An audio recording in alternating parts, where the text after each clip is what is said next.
Excuse me, Miss Mitchelson. Would you mind explaining why you're taking the day off so suddenly? There's a lot of work I need you to do for me today. I've noticed you've been taking much more time off after coming back from maternity leave. I hope you're not planning to use the fact that you waited until you were 41 to have your first child as an excuse to slack off at work. The pregnancy must have been hard on your body considering your age, but you're the one who made the choice to get pregnant. That's neither my fault nor this company's. I understand that you must be happy after finally conceiving after being married for 15 years, but you still have your responsibility to this company. This is your job. I expect you to do it.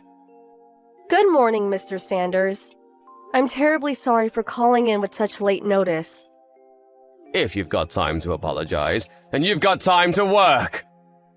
I explained the reason I took the day off to Nancy. She's the one who answered when I called in the morning. My daughter suddenly got a high fever. I was worried about whatever she may have spreading to the other kids at her daycare. So I decided to keep her home from school today. I was just about to take her to the doctor, and since I don't know how long I'll be waiting, I thought it best to take the whole day off. A fever? Oh, come on, that's probably just a cold. Why get so worried over just a stupid cold? Put the kid to sleep and turn on the TV for them or something. I need you here! Mr. Sanders, my daughter is only a year old, and fevers can be caused by a number of things. It could be something serious, and I don't want to take that risk with my child. Stop dodging the issue! You know full well this is our busiest time of the year, Mitchelson. Do you have any idea what kind of burden your absence is putting on the rest of the employees? I'm really sorry about causing trouble for everyone else, but it's my primary responsibility to look after my daughter's health and well-being as her mother. I can't leave her behind and go to work in these circumstances. Of course you can! I think any mother would feel the same way as I do. I'm taking today off, Mr. Sanders. I don't believe this. If that's your attitude toward work, you're fired! Mr. Sanders, you're the office manager. You don't have the authority to fire me. So what? I can just tell my superior about your continued insubordination and he'll fire you. There's nothing you do in your job that couldn't be handled by anyone else. I've said it before and I'll say it again. No one is irreplaceable, especially not you, Mitchelson. Oh, is that so? Then go ahead and fire me. What? I can't leave my child alone at a time like this. I'd be neglecting my responsibility as her parent. Ha! So you're choosing your child over your job. Have it your way. Enjoy unemployment. That should teach you not to cross me.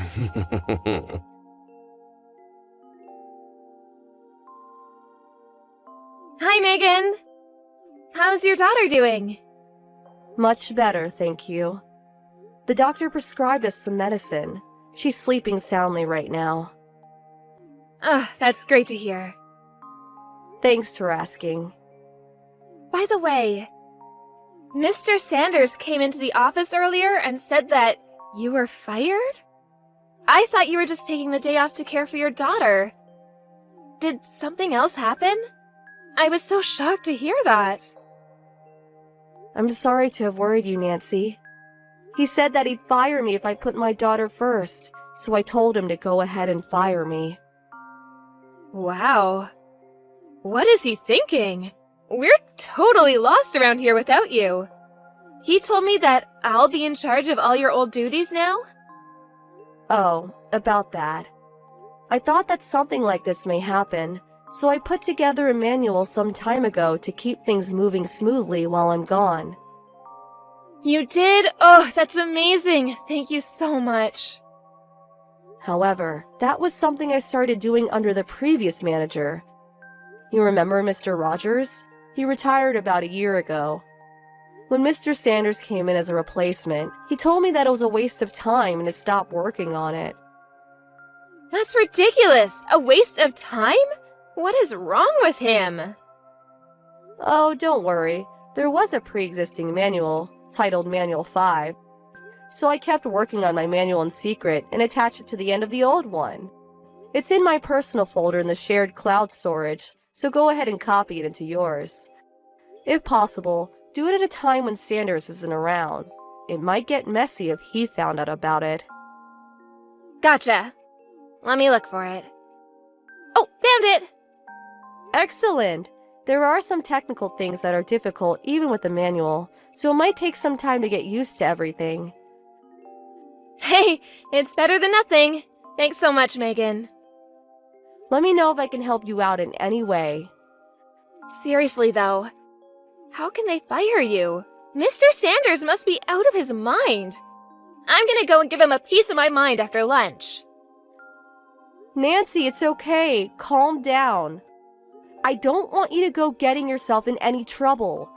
Don't worry about me. I'll be fine.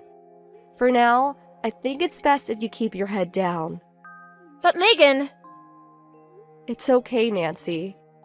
Do you think I would just let myself get fired without having a plan in mind? A plan? I know it may be hard to wait, but everything will become clear soon enough.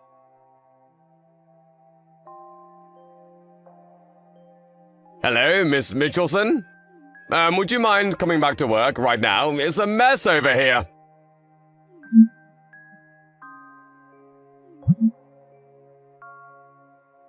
Miss Mitchelson! Good morning, Mr. Sanders. Oh, good, you're there. Now please, come into work! I'm sorry. I was under the impression I wasn't working there anymore.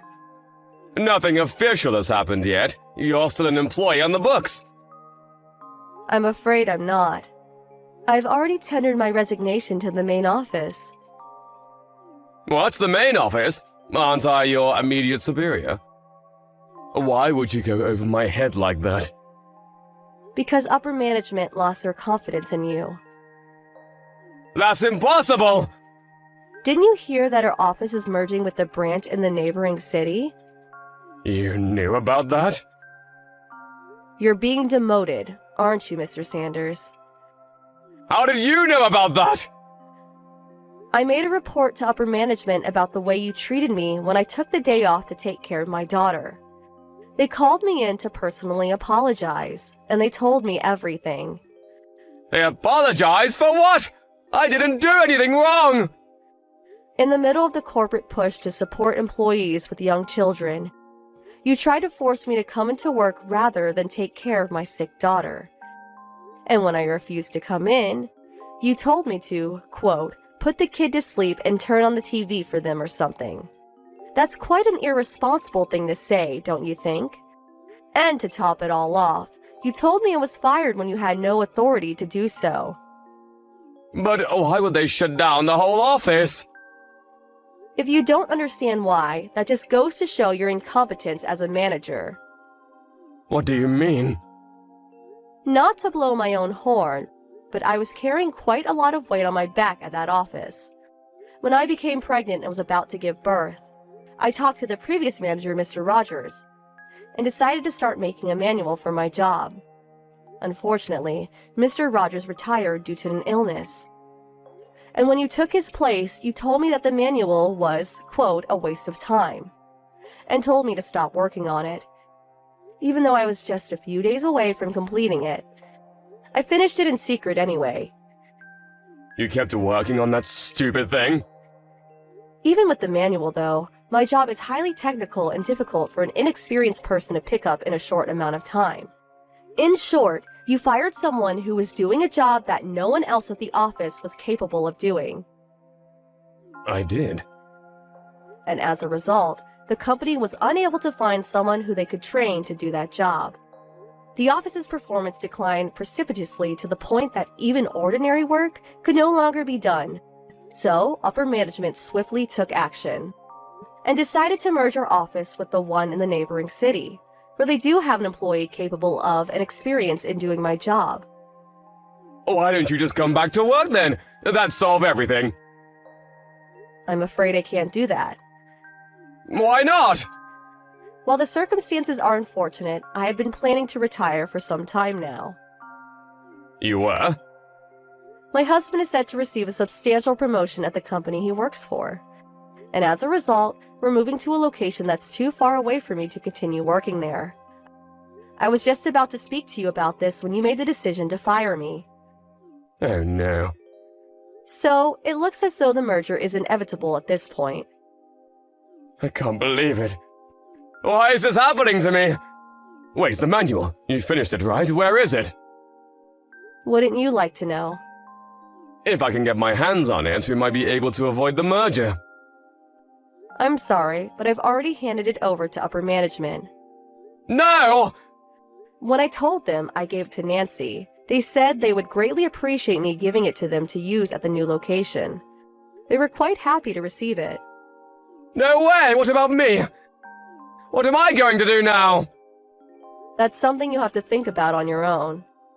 I climbed all the way up to office manager. I'll be going now. I was on my way up!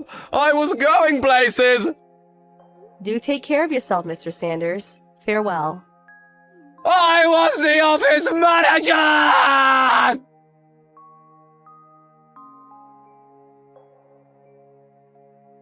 Hi, Megan. It's nice to talk to you again. Hi, Nancy. How are things? Me, my husband, and my daughter are all doing great, thanks. How are things going at the new branch office, Nancy? It's great. I'm finally getting the hang of your job now. That manual was a really big help. Glad to hear it. Oh, by the way, about Sanders? What about him? He got fired. He did? Yeah, this new girl in the office he had his eyes on for a while announced that she was getting married, and Sanders went absolutely nuts. Wow. He broke a bunch of the office equipment on his way out, too. I heard he got hit with $20,000 in damages that he's got to pay off now. That man is something else, isn't he? I also found out recently that Sanders had been divorced twice. Kinda makes sense, doesn't it? Yeah, I believe that in a heartbeat. The guy is just plain nuts. Oh, hey, my boyfriend's here, so I gotta run. Good for you. You have a date today? Yeah, we're going to the zoo. Have fun. Thanks, will do. Talk to you later.